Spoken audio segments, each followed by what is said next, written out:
Hello, and welcome to CodeWizardsHQ. I would like to thank you for enrolling your student in our program and take a moment to give you a quick walkthrough of what to expect as your student progresses through their first course. While this video will answer many of your frequently asked questions, if you have additional questions, I would encourage you to visit our website at CodeWizardsHQ.com. Here you can find more information about our program, as well as additional resources for your student as they take the course. A good resource to become familiar with is our curriculum page. You can access this by going to Our Program and selecting Curriculum from the drop-down menu.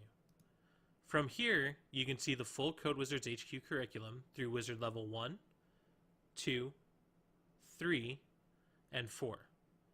Like the majority of our students, your child is most likely starting with the first course in Wizard Level 1, Introduction to Programming. The details of this course can be seen by clicking View Course Curriculum. As you can see, each course contains 12 lessons. Each of these lessons covers a new concept and builds off the knowledge and skills of the previous lesson. Because of this, it is very important for your student to attend every session. At the end of each session, students will have homework to validate and practice their new knowledge and skills. This consists of a practice project and short quiz. This homework will be graded by their instructor in their next session. If your student receives an overall grade of 80% or more, they will receive a certificate showing their accomplishment in the course. It also makes them eligible to move on to the next course in the program.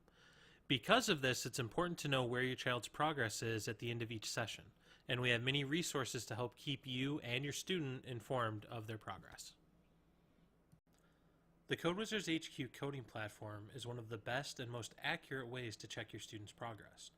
While your student will become very familiar with this platform over the next few sessions, it will be important for parents to also understand how to navigate this system. The link to access the CodeWizards platform should have been sent in your student's welcome email. In addition, you should have your student's unique username and password. Please use those to log into the system now.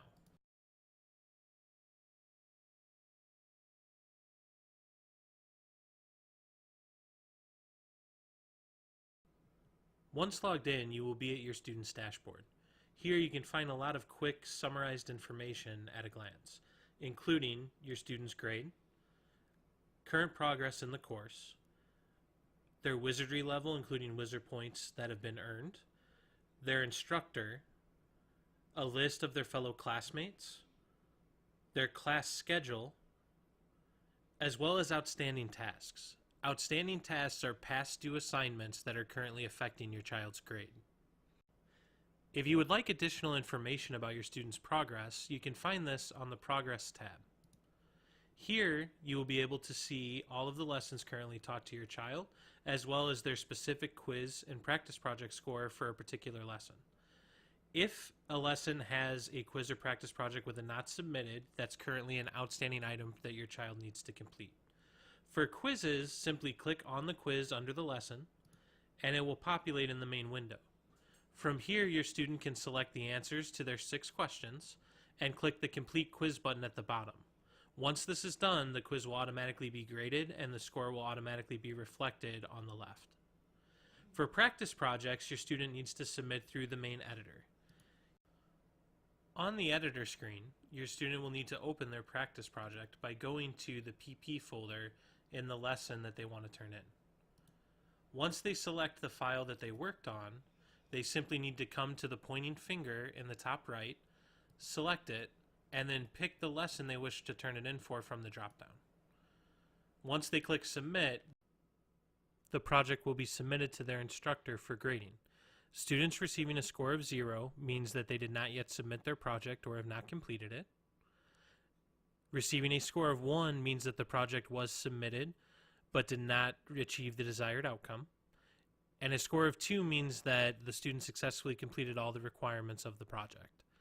At the instructor's discretion, they may award an additional point, giving a student a score of 3 when they go above and beyond, and they will achieve extra credit for this project. Quizzes are worth 30% of a student's overall grade, while practice projects are worth 70% of the student's overall grade. But it is very important to complete both in order for your student to achieve the 80% needed for certification. To make it easier for you to keep track of your students' progress, we have also put together a recap email that gets sent at the end of each of your student sessions. This email contains your students' recent work, including links to the projects that they have worked on, a recap on the class, including the course progress, your students' attendance and participation, the recap of what they learned that week in class, and a detailing of the homework that is required and due before the next class. After that, there is a mini progress report to let you know your students' progress in regards to the lessons, the quizzes, and practice projects, as well at the bottom as a way to reply if you would like this information sent to additional members of your family. It's also important to note that in the editor, if your student does require additional help with homework, that they do have access to both the video of the class as well as the instructional material that was given during that class for review. More details on completing the homework can be found by downloading the PDF for the class under the Files tab. I would again like to welcome you to the CodeWizards program, and we're excited to have your student in class soon.